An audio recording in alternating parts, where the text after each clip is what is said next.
Hi friends, welcome back to our study house. నేను మీ సంజు సందీప్. ఈరోజు అన్ని న్యూస్ పేపర్లో వచ్చినటువంటి కొన్ని ఇంపార్టెంట్ ఎడ్యుకేషన్ అప్డేట్స్ మరియు అలాగే కొన్ని ఇంపార్టెంట్ కరెంట్ అఫైర్స్ అయితే కలవు. వీడియోనైతే ఎవరు కూడా స్కిప్ చేయకుండా చివరి వరకు చూడండి. చూసే ప్రతి ఒక్కరు కూడా ఒక లైక్ చేయండి. మొదటి అప్డేట్ మనం చూసుకున్నట్లయితే నవంబర్లో టెట్ నోటిఫికేషన్ అంటూ రావడం అయితే జరిగింది. మనం చూసుకున్నట్లయితే మన తెలంగాణ రాష్ట్రంలో ఈ యొక్క teacher eligibility test TET notification వచ్చే నెల అంటే నవంబర్లో రిలీజ్ కానున్నట్లు సమాచారం. సో దీనికి సంబంధించినటువంటి స్కూల్ ఎడ్యుకేషన్ అధికారులు దీనికి ఏర్పాట్లు చేస్తున్నారు. అయితే ఈ యొక్క ఇన్ సర్వీస్ టీచర్లంతా కూడా టెట్ క్వాలిఫై కావాలని సుప్రీంకోర్టు ఇచ్చిన తీర్పుతో ఈ యొక్క టెట్ జీవోలో మార్పులు కూడా చేయనున్నారన్నమాట. సో మనం చూసుకున్నట్లయితే ప్రతి ఏటా 2 సార్లు నిర్వహించాలి కదా. సో ఇప్పుడైతే మరొకసారి కూడా నిర్వహించాలని చూస్తుందన్నమాట ప్రభుత్వం. సో ఇప్పటికే 2 సార్లు టెట్ నిర్వహించగా తాజాగా మరో నోటిఫికేషన్ కూడా ఇవ్వాలని అధికారులు అయితే చర్యలు మొదలుపెట్టారు. సో గత ఏడాది మాదిరిగానే ఈ నవంబర్లో కూడా టెట్ నోటిఫికేషన్ రిలీజ్ చేయాలని అయితే డిసైడ్ అయ్యారన్నమాట. చూద్దాం మరి అవుతుందో కాదో. నెక్స్ట్ అప్డేట్ మనం చూసుకున్నట్లయితే 25,000 పోస్టులకు త్వరలోనే నోటిఫికేషన్లు అంటూ రావడం అయితే జరిగిందన్నమాట. మన తెలంగాణ ప్రభుత్వం ఏర్పడి ఈ డిసెంబర్తో 2 ఏళ్ళు పూర్తి కానున్న నేపథ్యంలో మరిన్ని ఉద్యోగాల భర్తీకి అయితే సిద్ధమవుతుందని చెప్పుకోవచ్చు. సో ఈ 2 నెలల్లో 25,000 పోస్టులకు నోటిఫికేషన్లు ఇవ్వనున్నట్లు సమాచారం అయితే ఉంది. మనం చూసుకున్నట్లయితే పోలీస్ శాఖలో అయితే 17,000 పోస్టులు అయితే ఉన్నట్లు తెలుస్తుంది. డీజీపీ శివధర్ రెడ్డి ప్రకటించారన్నమాట 17,000 పోస్టులు ఉన్నట్లు పోలీస్ శాఖలో. అయితే వాటితో పాటుగా teacher, deputy, DO, DIET, BEd కాలేజీలో లెక్చరర్లు అలాగే ఎస్సీఆర్టీలో ఖాళీలు నింపాలని టీజీపీఎస్సీ సలహాలు అయితే చేస్తుంది. అలాగే గ్రూప్ 1, 2, 3, 4లో కూడా నోటిఫికేషన్లు రిలీజ్ అయ్యే అవకాశం కూడా ఉన్నట్లు తెలుస్తుంది. నెక్స్ట్ అప్డేట్ మనం చూసుకున్నట్లయితే తొలి సంపూర్ణ సౌర గ్రామం కొండారెడ్డి అంటూ రావడం అయితే జరిగింది. మనం చూసుకున్నట్లయితే నాగర్ కర్నూలు జిల్లా వంగూరు మండలంలోని ఈ కొండారెడ్డిపల్లి దక్షిణ భారతదేశంలోనే తొలి సంపూర్ణ సౌర విద్యుత్ గ్రామంగా మారనున్నట్టు తెలుస్తుంది. ఈ ప్రాజెక్ట్ కోసం ఎంతంట 10.58 కోట్ల వ్యయంతో తెలంగాణ పునరుద్ధరణీయ ఇంధన వనరుల అభివృద్ధి సంస్థ చేపట్టిందన్నమాట. సో గ్రామంలో మొత్తం 514 ఇళ్లుంటే 11 ప్రభుత్వ భవనాలపై ఈ యొక్క సౌర పలకాలు ఏర్పాటు అయితే చేస్తారు. ప్రతి ఇంటిపై కూడా 3 కిలోవాట్ల విద్యుత్ ఉత్పత్తి సామర్థ్యమున సౌర పలకాలను బిగించారన్నమాట. మనం చూసుకున్నట్లయితే దక్షిణ భారతదేశంలోనే తొలి సంపూర్ణ సౌర విద్యుత్ గ్రామంగా మారనున్నది ఏ జిల్లా అంటే నాగర్ కర్నూలు జిల్లా వంగూరు మండలంలోని కొండారెడ్డిపల్లి అని గుర్తుపెట్టుకోండి. నెక్స్ట్ అప్డేట్ మనం చూసుకున్నట్లయితే త్వరలోనే 11,000 పోలీస్ ఉద్యోగాలకు నోటిఫికేషన్ అంటూ రావడం అయితే జరిగింది.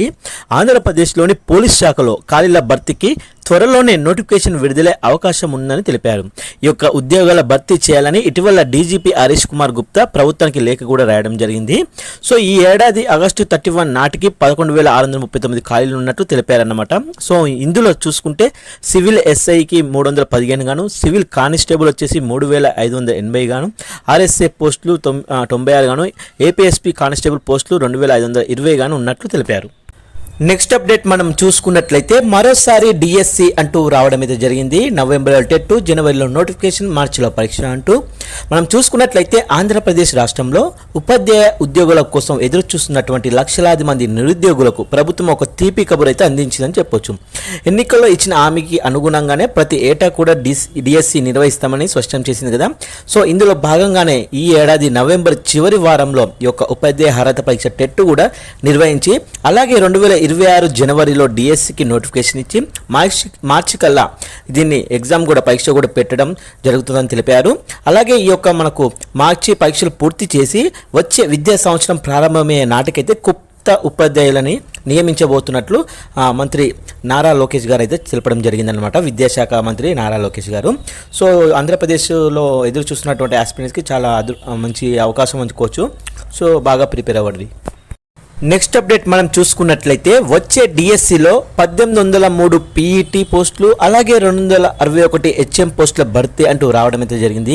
మన తెలంగాణ రాష్ట్రంలో ప్రభుత్వ బడుల్లో విద్యార్థులకు అలాగే క్రీడల్లో శిక్షణ ఇచ్చేందుకు గాను ఈ యొక్క పీఈటీ ఉండాలన్న సీఎం రేవంత్ ఆదేశాలతో అధికారులు చర్యల్లోకి అయితే దిగారని చెప్పవచ్చు.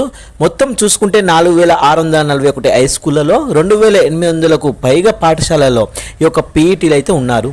సో దీంతో కొత్తగా 1,800 303 పోస్టులు భర్తీ చేయాలని ప్రభుత్వానికి ప్రతిపాదనలు అయితే పంపడం జరిగింది.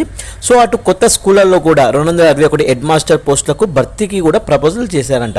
సో వీటిని వచ్చే డిఎస్సిలో భర్తీ చేసేందుకు చర్యలు కూడా తీసుకుంటున్నామని తెలిపారు. నెక్స్ట్ అప్డేట్ మనం చూసుకున్నట్లయితే తొలి సెమీ కండక్టర్ ఇన్నోవేషన్ మ్యూజియం ప్రారంభం అంటూ రావడం అయితే జరిగిందనమాట. టీచీఫ్ టెక్నాలజీ చిప్ ఇన్నోవేషన్ ప్రోగ్రామ్ ఆధ్వర్యంలో దేశంలోనే మొట్టమొదటి సెమీ కండక్టర్ ఇన్నోవేషన్ మ్యూజియంని ఎక్కడంట కొండాపూర్లో అయితే ఆదివారం నాడు ప్రారంభించడం జరిగింది. ఎక్కడ మనకు తెలంగాణ రాష్ట్రంలో గచ్చిబౌలిలోని. ఓకేనా, భవిష్యత్తులో ఈ యొక్క సెమీ కండక్టర్ ఆధారిత టెక్నాలజీ ఎలా ఉంటుందో చెప్పేలా తీర్చిదిద్దినటువంటి ఈ మ్యూజియంను ప్రజలు సందర్శించవచ్చు. అలాగే స్టార్టప్లు, పరిశోధన సంస్థలు కూడా తాము సాగిస్తున్న కృషిని, తమ ఉత్పత్తులను ఇక్కడ ప్రదర్శించేందుకు కూడా వీలు కల్పించారంట. సో ఈ యొక్క మ్యూజియం ప్రారంభం సందర్భంగా మాజీ గవర్నర్ బండారు దత్తాత్రేయ మాట్లాడుతూ ఏమన్నారంటే, సెమీ కండక్టర్ ఆవిష్కరణ రంగంలో దీన్ని కీలకమైన అడుగుగా అభివర్ణించవచ్చని తెలిపారన్నమాట. సో మంత్రి శ్రీహరి మాట్లాడుతూ సెమీ కండక్టర్ రంగాన్ని బలోపేతం చేయడానికి తమ ప్రభుత్వం మద్దతు ఇస్తుందని కూడా తెలిపారు. సో ఈ యొక్క తొలి సెమీ కండక్టర్ ఇన్నోవేషన్ మ్యూజియం ఎక్కడ ప్రారంభించబడింది? తెలంగాణ రాష్ట్రంలోని గచ్చిబౌలిలోని కొండాపూర్లో అయితే ప్రారంభించబడిందని గుర్తుపెట్టుకోండి.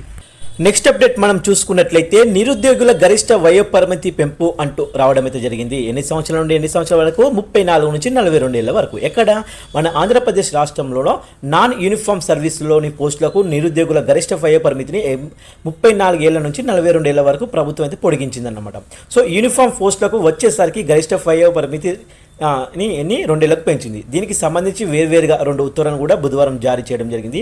వచ్చే ఏడాది సెప్టెంబర్ 30 చివరి వరకు ఈ సడలింపు అయితే వర్తిస్తుందంట. ఏపీఎస్సీ ఇతర నియామక సంస్థల ద్వారా ఇక నుంచి చేపట్టే నియామకాలకు ఈ గరిష్ట వయోపరిమితి పొడిగింపు వర్తిస్తుందని ప్రభుత్వం పేర్కొందనమాట. సో 34 నుంచి 42 ఏళ్ల వరకు పొడిగించిందని గుర్తుపెట్టుకోండి. నెక్స్ట్ అప్డేట్ మనం చూసుకున్నట్లయితే తెలంగాణలో మరో 4 కేంద్రీయ విద్యాలయాలు అంటూ రావడం అయితే జరిగిందన్నమాట.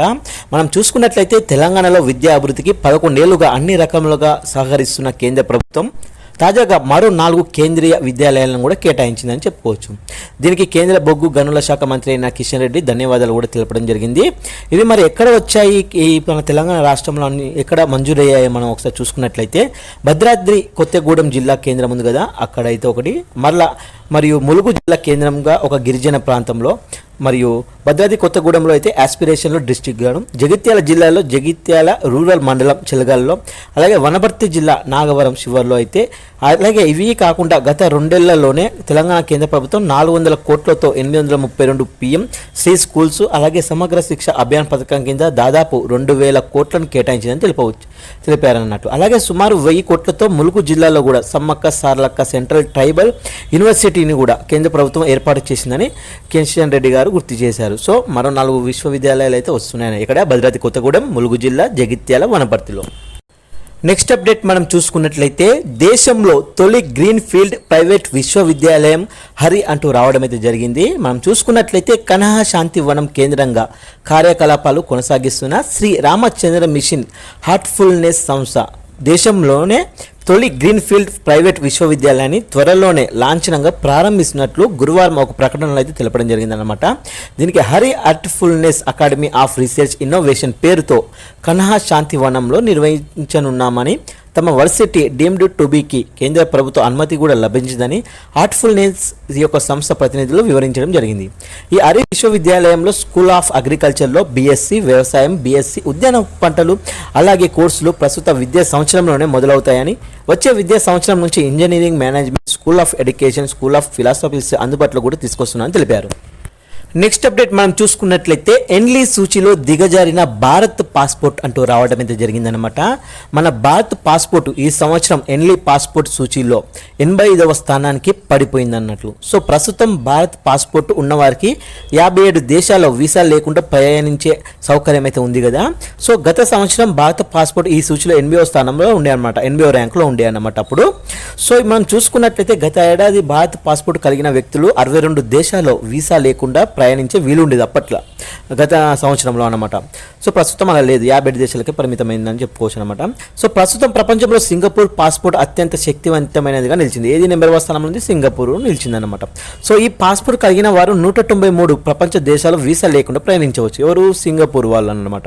సో ఈ విషయంలో చూసుకుంటే దక్షిణ కొరియా 2వ స్థానంలో ఉంది, మొదటి స్థానంలో సింగపూర్ ఉంది, జపాన్ వచ్చేసి 3వ స్థానంలో ఉందన్నమాట. అలాగే Germany, Italy, Luxembourg, Spain, Switzerland దేశాలు 4వ స్థానంలో అయితే నిలవడం జరిగాయి. అలాగే Austria, Belgium, Denmark, Finland, France, Ireland, Netherland దేశాలు ఈ యొక్క పాస్పోర్ట్లో 5వ స్థానంలో అయితే ఉన్నాయి. ఇక 85వ స్థానంలో అయితే మన భారత్తో పాటు మారిటానియా అయితే ఉండడం జరిగిందనమాట. మనది ఎంత 85వ స్థానంలో ఉంది. అదే లాస్ట్ ఇయర్ 80వ స్థానంలో ఉంటే ఇప్పుడు 85వ స్థానానికి చేరుకుందని చెప్పుకోవచ్చు అనమాట. సో భారత్ పాస్పోర్ట్ కలిగిన వారు Angola, Barbados, Bhutan, Bolivia, British, అలాగే Virgin Islands, Burundi, Cambodia, Indonesia, Sri Lanka, Thailand, Kenya, Iran తదితర దేశాల్లో అయితే మనం వీసా లేకుండా కూడా ప్రయాణించవచ్చు అనమాట. పాకిస్తాన్ పాస్పోర్ట్ ఈ సూచీలో 103వ ర్యాంకును కలిగి ఉంది. కేవలం 31 దేశాల్లో వీసా లేకుండా ప్రయాణించే వీలు కల్పిస్తుంది వాళ్ళకి.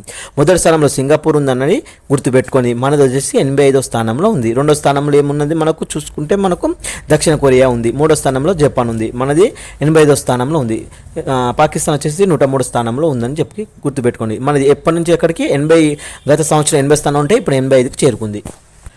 నెక్స్ట్ అప్డేట్ మనం చూసుకున్నట్లయితే జనాభా లెక్కల కసరత్తు షురు అంటూ రావడం అయితే జరిగింది అన్నట్టు. ఎప్పటి నుండి నవంబర్ 10 నుంచి 30 వరకు నమూనా ఇళ్ల గణనట. సో ఈ యొక్క జనగణన 2027 అధికారిక కార్యక్రమాలు వచ్చే నెల అయితే ప్రారంభమైతే కానున్నాయి. అంటే నవంబర్ 10 నుంచి 30వ తేదీ మధ్య దేశవ్యాప్తంగా అన్ని రాష్ట్రాలు, కేంద్ర పాలిత ప్రాంతాల్లో ఎంపిక చేసిన కొన్ని ప్రాంతాల్లో నమూనా ఇళ్ల జాబితా, హౌస్ లిస్టింగ్, ఇళ్ల లెక్కింపు, హౌస్ సెన్సెస్ కార్యక్రమాలు చేపట్టనున్నారు. సో కేంద్ర హోంశాఖ గురువారం ఈ మేరకు నోటిఫికేషన్ కూడా జారీ చేయడం జరిగింది. 2027 జనగణన తొలి దశకు ముందస్తు కసరత్తులో భాగంగా ఈ కార్యక్రమం అయితే నిర్వహించినట్లు పేర్కొంది. నెక్స్ట్ అప్డేట్ మనం చూసుకున్నట్లయితే ఈ 2025 సంవత్సరానికి కానీ నోబెల్ యొక్క విజేతల గురించి తెలుసుకుందాం. మనం చూసుకున్నట్లయితే వైద్యంలో అంటే పరాదీయ రోగ నిరోధక శక్తి, పెరిఫెరల్ ఇమ్యూనియో టాలరెన్స్ పై పరిశోధనకు గాను వైద్య రంగంలో 3 అయితే నోబెల్ బహుమతి అయితే రావడం జరిగింది. మొదటగా మనం చూసుకున్నట్లయితే మేరీ ఇబ్రాంకో, ఈమె అమెరికాకు చెందిన ఆమె. నెక్స్ట్ ఫ్రెడ్ రమెట్సెల్, ఇతను అమెరికాకు చెందిన అతను. షిమోన్ సకాగుచి, ఇతను జపాన్కి చెందినవారు అనమాట. ఇక భౌతిక శాస్త్రంలో చూసుకున్నట్లయితే 3 రావడం జరిగింది. జాన్ క్లార్క్, ఇతను అమెరికాకు చెందినవాడు. అలాగే మిషెల్ డెవోరెట్, ఇతను కూడా అమెరికాకు చెందినవాడు. జాన్ ఎం మార్షినిట్స్, ఇతను కూడా అమెరికాకు చెందినవాడు అనమాట. నెక్స్ట్ రసాయన శాస్త్రంలో చూసుకున్నట్లయితే 3 రావడం జరిగింది. ఇందులో కూడా మెటల్ ఆర్గానిక్ ఫ్రేమ్వర్క్లో పరిశోధనకు గాను. సో ఈ యొక్క సుసుమ్ కిటాగావా జపాన్కి చెందినవాడు. రిచార్డ్ రబ్సన్ ఆస్ట్రేలియాకి చెందినవాడు. ఓమర్ హెమ్ యాగి అమెరికాకు చెందినవాడు. ఇక సాహిత్యంలో చూసుకుంటే మాత్రం లాస్కో క్రాస్నా ఒర్కాయ్, ఇతను హంగేరీకి చెందినవాడు అనమాట. 2015లో మ్యాన్ బుక్కర్ ఇంటర్నేషనల్ ప్రైజ్, 2019లో నేషనల్ బుక్ అవార్డు కూడా వచ్చింది ఇతనికి. సో నెక్స్ట్ చూస్తే శాంతి బహుమతిలో చూసుకుంటే మరియా కొరీనా మచాదోకి, ఈ యొక్క వెనిజువేలాలో ఉన్న ప్రజాస్వామ్య హక్కుల పోరాటానికి కానీ ఈమెకు రావడం జరిగిందనమాట. యాక్చువల్లీ ఈ ట్రంప్కి వస్తుంది అనుకున్నారు కానీ రాలేదు. మరియా కొరీనా మచాడోకి అయితే రావడం జరిగింది. ఇక్కడ వెనిజులా దేశానికి సంబంధించిన ప్రజాస్వామ్య హక్కుల పోరాటానికి గాను. సో ఇక మనం అర్థశాస్త్రంలో చూసుకుంటే ఇక్కడ కూడా 3 రావడం జరిగింది. ఎవరు వాళ్ళు? జోయెలో మొకిరో, నెదర్లాండ్స్ అండ్ యుఎస్ఏకి. అంటే సాంకేతిక పురోగతి ద్వారా స్థిర వృద్ధికి ముందస్తు అవసరాలు గుర్తించినందుకు కానీ ఈ యొక్క బహుమతి లభించింది. అలాగే ఫిలిప్ హౌగియాన్ ఫ్రాన్స్కి చెందిన వాడు. పీటర్ హోవెటీ కెనడా, యుఎస్కి చెందినవాడు. వీళ్ళకు క్రియేటివ్ డిస్ట్రిక్ట్ ద్వారా స్థిరమైన వృద్ధి సిద్ధాంతం వరకు లభించడం జరిగిందన్నమాట. ఇది ఈ యొక్క 2025 సంవత్సరానికి నోబెల్ బహుమతులు అందుకున్న విజేతలు వీరు. నెక్స్ట్ అప్డేట్ మనం చూసుకున్నట్లయితే మోడీకి 1.11 కోట్ల పోస్ట్ కార్డ్ సందేశాలు అంటూ రావడం అనేది జరిగింది. గుజరాత్ వాసుల గిన్నిస్ రికార్డ్ అని చెప్పుకోవచ్చు. గుజరాత్ ప్రభుత్వ ఆధ్వర్యంలో సహకార రంగానికి చెందినటువంటి ప్రజలు 1.11 కోట్ల పోస్ట్ కార్డులపై ప్రధాని మోడీకి కృతజ్ఞత సందేశం రాసి మరీ ఒక గిన్నిస్ రికార్డును సృష్టించారని చెప్పుకోవచ్చు. ఇక్కడ గుజరాత్ ఈ మేరకు గిన్నిస్ సిబ్బంది ధృవపత్రం కూడా జారీ చేశారని అధికారులు తెలిపారు. సో ఇక వ్యవసాయ, రైతు సంక్షేమ సహకార శాఖలు ఈ పోస్ట్ కార్డులు ఉద్యమాన్ని నిర్వహించాయి.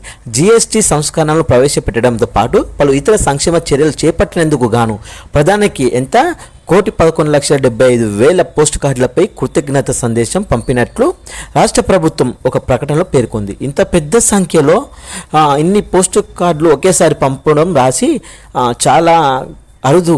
అయితే ఇప్పటివరకు ఎవరు సాధించలేదు ఈ విజయాన్ని. అది మన ప్రధాని మోడీకి దక్కిందని అంటూ ప్రపంచంలోనే ఇదే తొలిసారని చెప్పుకోవచ్చు. నెక్స్ట్ అప్డేట్ మనం చూసుకున్నట్లయితే యుఎన్హెచ్ఆర్సీ సభ్య దేశంగా 7వసారి ఎన్నికైన భారత్ అంటూ రావడం అయితే జరిగింది. ఐరాస మానవ హక్కుల మండలి యుఎన్హెచ్ఆర్సీ సభ్య దేశంగా మన భారత్ వరుసగా 7వసారికి అయితే ఎన్నికైందన్నమాట. సో ఇది మనం చూసుకున్నట్లయితే ఈ యొక్క యుఎన్హెచ్ఆర్సీలో సోషల్ మీడియా వేదికగా విడుదల చేసింది. ఈ విజయంతో 2026 జనవరి 1 నుంచి 3 ఏళ్ల పాటు మన భారత సభ్య దేశంగా కొనసాగనుంది. మానవ హక్కులు స్వేచ్ఛకు భారత్ ఇస్తున్న తిరుగులేని మద్దతుకు ఈ ఫలితాలను నిదర్శనమని చెప్పుకోవచ్చు. మాకు సహకరించిన అందరికి కూడా కృతజ్ఞతలని ఐరాసలో మన భారత శాశ్వత ప్రతినిధి పర్వతనేని హరీష్ పేర్కొన్నారు. 47 సభ్య దేశాలు ఉండే యుఎన్హెచ్ఆర్సీలో భారత్తో పాటు ఎన్నికైన దేశాల్లో పాకిస్తాన్ కూడా ఉంది. నెక్స్ట్ అప్డేట్ మనం చూసుకున్నట్లయితే భారత్ భూటాన్ కొత్త రైల్వే ఒప్పందం అంటూ రావడం అయితే జరిగింది. భారత్ మరియు భూటాన్ దేశాల మధ్య 2 కొత్త రైల్వే లైన్లు నిర్మించాలని ఇరు దేశాలు అయితే నిర్ణయించుకున్నాయి. సో ఈ ప్రాజెక్టు వ్యయం వచ్చేసి 4033 కోట్ల వరకు ఉంటుందని అంచనా. సో ఈ ప్రాజెక్టు పూర్తి వ్యయాన్ని మన భారత ప్రభుత్వం భరించనుందన్నట్టు. మొదటి లైన్ చూస్తే పశ్చిమ బెంగాల్లోని బనహారట్ నుంచి భూటాన్లోని యొక్క సమస్తే వరకు 20 కిలోమీటర్ల పొడవున 577 కోట్ల వ్యయంతో మొదటి లైన్ నిర్మిస్తారు. రెండో లైన్ చూస్తే అస్సాంలోని కోక్రాఝార్ నుంచి భూటాన్లోని గెలోపి వరకు 69 కిలోమీటర్ల పొడవున 3456 కోట్ల వ్యయంతో ఈ లైన్ అయితే నిర్మిస్తారనమాట. ఈ ప్రాజెక్టు 4 సంవత్సరాల్లో పూర్తి చేయాలని లక్ష్యం కూడా పెట్టుకున్నారు. మరి ఇందులో ప్రయోజనం ఏముందని చూసుకుంటే ఈ రైల్వే లైన్ ద్వారా ఇరు దేశాల మధ్య వాణిజ్యం, పర్యాటకం గణనీయంగా మెరుగుపడుతుందని, ప్రస్తుతం ఎక్కువ భాగం వ్యాపారం మోటార్ రైళ్ల ద్వారా జరుగుతుంది కదా. సో రైల్వే లైన్లు అందుబాటులోకి వస్తే రవాణా వేగవంతం అవుతుందని చెప్పుకొచ్చారు. నెక్స్ట్ అప్డేట్ మనం చూసుకున్నట్లయితే 100 ఏళ్ల నాటి నాణ్యాల సేకరణ అంటూ రావడం అయితే జరిగింది. మన భారత్లో పంజాబ్లోని బటిండాకు చెందిన హరిచంద్ ప్రజాపతికి పురాతన నాణ్యాలు, నోట్లు సేకరించడం హాబీ అన్నమాట. సో గత 30 ఏళ్ళుగా ఆయన ఈ పనిలోనే ఉన్నారు. సో ఆయన వద్ద ఏంటంట 9 ఏళ్ల నాటి నాణ్యాలు కూడా ఉన్నాయంట. సో అంతేకాదు ప్రపంచంలోని అన్ని దేశాలకు చెందినటువంటి పురాతన నాణ్యాలు ఉంటాయి కదా, ఆయన సేకరించారు. అన్ని దేశాలకు సంబంధించినటువంటి మన ప్రపంచంలోనే మొఘలులు, బ్రిటిష్ కాలం నాటివి ఆయన వద్ద ఉన్నాయి. ప్రపంచంలోనే అతి చిన్న బంగారు నాణ్యం కూడా ఆయన వద్దే ఉందంట. అన్నీ ఉన్నాయన్నట్టు, లేని లేవు ఆయనకు, అదే పని అన్నట్టు. నెక్స్ట్ అప్డేట్ మనం చూసుకున్నట్లయితే ఆర్బీఐ ఎగ్జిక్యూటివ్ డైరెక్టర్గా సోనాలి సేన్ గుప్తా అంటూ రావడం అయితే జరిగింది. Reserve bank of India RBI కొత్త ఎగ్జిక్యూటివ్ డైరెక్టర్ ఎవరు? సోనాలి సేన్ గుప్తా అయితే నియమితులయ్యారు. సో ఈమె నియామకం ఎప్పుడు? ఈ నెల 9 నుంచి అమల్లోకి వచ్చిందని చెప్పొచ్చు, కేంద్ర బ్యాంక్ తెలిపింది. అలాగే ఇంతవరకు ఆర్బీఐ బెంగళూరు కార్యాలయంలో కర్ణాటక రీజనల్ డైరెక్టర్ కూడా ఆమె వ్యవహరించారంట. ఆర్బీఐలోనే ఆమెకు 3 దశాబ్దాల అనుభవం కూడా ఉంది. ఫైనాన్షియల్ ఇన్క్లూజివ్, మానవ వనరుల నిర్వహణ, బ్యాంకింగ్ నియంత్రణ పర్యవేక్షణ విభాగంలో కూడా ఆమెకు కీలక బాధ్యతలు నిర్వర్తించారు. సో ప్రస్తుతం ఈడీగా ఆమె కాస్ట్యూమ్ ఎడ్యుకేషన్ ప్రొటెక్షన్ విభాగంలో ఉన్నది. ఫైనాన్షియల్ ఇన్క్లూజివ్లో డెవలప్మెంట్ తనిఖీల విభాగంలో పర్యవేక్షిస్తున్నారు అనమాట. సో ఆర్బీఐ ఎగ్జిక్యూటివ్ డైరెక్టర్ ఎవరు? సోనాలి సేన్ గుప్తా రావడం జరిగింది. నెక్స్ట్ అప్డేట్ మనం చూసుకున్నట్లయితే 16వ ఆర్థిక సంఘం పదవీ కాలం పొడిగింపు అంటూ రావడం అయితే జరిగింది. నీతి ఆయోగ్ మాజీ వైస్ చైర్మన్ ఎవరు? అరవింద్ పనగాడియా ఉన్నారు కదా, అతని నేతృత్వంలో ఏర్పాటైన 16వ ఆర్థిక సంఘం పదవీ కాలాన్ని నెల రోజుల పాటు పొడిగించేందుకు రాష్ట్రపతి ద్రౌపది ముర్ము గారు శనివారం ఆమోదం కూడా తెలిపారు. సో 2023 డిసెంబర్ 31న ఏర్పాటైన ఈ సంఘం 2026 ఏప్రిల్ 1 నుంచి వచ్చే 5 ఏళ్లలో కాలానికి పంపిణీ చేయాల్సిన ఆర్థిక వనరులపై ఈ నెల 31వ తేదీలోపు రాష్ట్రపతికి నివేదిక సమర్పించాల్సి ఉందన్నమాట. సో అది కాస్త జాప్యం కానున్న నేపథ్యంలో కమిషన్ గడువును నవంబర్ 30 వరకు పొడిగిస్తూ ఉత్తర్వులు జారీ చేశారు. నెక్స్ట్ అప్డేట్ మనం చూసుకున్నట్లయితే బీఎస్ఎఫ్లో తొలి మహిళా ఫ్లైట్ ఇంజనీరుగా భావన చౌదరి అంటూ రావడం అయితే జరిగిందన్నమాట. బార్డర్ సెక్యూరిటీ ఫోర్స్ బీఎస్ఎఫ్లో తొలి మహిళా ఫ్లైట్ ఇంజనీరింగ్ ఇన్స్పెక్టర్ భావన చౌదరి నియమితులయ్యారు. ఈ యొక్క బీఎస్ఎఫ్లో విమాన విభాగం 1969లో ఏర్పాటు కాగా ఇంజనీరు పదవిలో మహిళను నియమించడం ఇదే ప్రథమమంట. సో 4 పోస్టులతో పాటు శిక్షణ పొందిన భావనకు ఇటీవల BSF director general Daljit Singh Chaudhary flying బ్యాడ్జ్ను అందజేశారు. నెక్స్ట్ అప్డేట్ మనం చూసుకున్నట్లయితే ట్రంప్నకు ఇజ్రాయెల్ అత్యున్నత పౌర పురస్కారం అంటూ రావడం అయితే జరిగింది. అమెరికా అధ్యక్షుడైనటువంటి ట్రంప్నకు ఇజ్రాయెల్ అత్యున్నతమైనటువంటి పౌర పురస్కారం ప్రకటించారు. ప్రెసిడెన్షియల్ మెడల్ ఆఫ్ ఆనర్ను ఇవ్వనున్నట్లు ఇజ్రాయెల్ అధ్యక్షుడు ఇస్సాక్ హెర్జోగ్ తెలిపారు. గాజా ఒప్పందం కుదిర్చి బందీల విడుదలకు కృషి చేసినందుకు ట్రంప్నకు ఈ గుర్తింపు లభించిందని తెలిపారు. నెక్స్ట్ అప్డేట్ మనం చూసుకున్నట్లయితే బాధిత ఇజ్రాయెల్ కోసం అరన్ గృహాల్లో అందుబాటులోకి తెచ్చిన తమిళనాడు అంటూ రావడం అయితే జరిగిందన్నమాట. ఏమిటంటే ఇది దాడులు, వేధింపులకు గురయ్యే ఇజ్రాయిల్కు పూర్తిస్థాయి రక్షణ కల్పించడానికి తమిళనాడు ప్రభుత్వం అరన్ అంటే రక్షణ అని పేరుతో వసతి గృహాలని తీసుకొచ్చిందన్నట్లు. ఇది తొలి విడతగా చెన్నై, మదురైలో 2 గృహాలని అందుబాటులోకి తెచ్చింది. అవసరాల మేరకు రానున్న రోజుల్లో వీటిని పెంచనుందన్నమాట. ఒక్కో కేంద్రంలో 25 మంది ఉండేలా సౌకర్యాలు కూడా కల్పించింది. ఈ యొక్క సమాజంలో అభద్రతా భావంతో ఉన్న ఇజ్రాయల వివక్ష, వెలివేత వేధింపులకు గురైన వారు, అనాథలుగా మిగిలిన వారు గుర్తింపు కార్డులు చూపించి ఉచిత వసతి పొందొచ్చని బాధితుల్లో ధైర్యం నింపేందుకు కౌన్సిలింగ్ బృందాలను కూడా నియమించింది. ఇక్కడ ఆహారం, దుస్తులు సమకూర్చడంతో పాటు ఇందులోనే ఉంటూ చదువుకునేలా సామాజిక సంక్షేమం, మహిళా సాధారికత శాఖ ఏర్పాటు చేస్తుంది. అయితే అవసరమైన వారికి న్యాయ సహాయాన్ని ప్రభుత్వం అందించనుంది. 3 నెలల నుంచి 3 ఏళ్ల పాటు ఇక్కడ ఉండొచ్చు. ఎక్కడ ఇది ప్రారంభించింది, అందుబాటులోకి తీసుకొచ్చింది అంటే తమిళనాడు రాష్ట్రం అని గుర్తుపెట్టుకోండి. ఎవరి కోసం అంటే ఇజ్రాయల్ కోసం. అదేంటిది అరణ్ గృహాలను గుర్తుపెట్టుకోండి. నెక్స్ట్ అప్డేట్ మనం చూసుకున్నట్లయితే లఖన్పూర్లో మహిళా రైల్వే స్టేషన్ అంటూ రావడం అయితే జరిగింది. మరి ఈ యొక్క లఖన్పూర్లో ఎక్కడ ఉందంటే మనకు ఉత్తరప్రదేశ్ రాజధాని అయినటువంటి ఈ యొక్క లఖన్పూర్ సిటీ రైల్వే స్టేషన్ను మొత్తం మహిళలే నిర్వహించే రైల్వే స్టేషన్గా మార్చారంట. సో ఈ యొక్క కంట్రోల్ రూమ్ నుంచి టికెట్ల విక్రయం వరకు ప్రతి పని కూడా మహిళా ఉద్యోగుల చేతుల మీదుగానే సాగుతుందని రైల్వే శాఖ మంగళవారం ఒక ప్రకటనలో వెల్లడించింది. సో ఈ యొక్క ప్రయాణికుల భద్రత, గస్తీ, సిగ్నల్, క్యాబిన్ల నిర్వహణ వంటి విధులకు కూడా మొత్తం 34 మంది మహిళా ఉద్యోగులు ఉన్నారంట. సో వీరంతా దేశంలోని విభిన్న ప్రాంతాల నుంచి ఇక్కడికి వచ్చారంట. సో మహిళల సామర్థ్యం, నిబద్ధత, స్ఫూర్తికి అద్దం పట్టే విధంగా ఈ యొక్క స్టేషన్ను నారీ శక్తికి నిదర్శనమని ఈశాన్య రైల్వే అభివర్ణించింది అన్నట్టు.